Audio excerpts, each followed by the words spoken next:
Kapitulon. Ito yung ihahalo ko sa munggo. Yun, yung galing pa sa isda. Yan. At yung mga tira ko dito na chicharon. Ito yung ginagawa ko pag namimili ako ng maramihan. Yung mga atay ng isda, pinag-iisa ko yan. Tapos, ihahalo ko yan sa gulay, sa munggo. Masarap po kasi.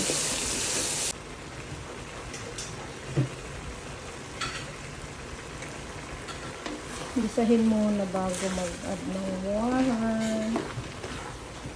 Yan. Napababa ko lang yung tubig bago ko magdagdag mamaya para lumasa yung lamas.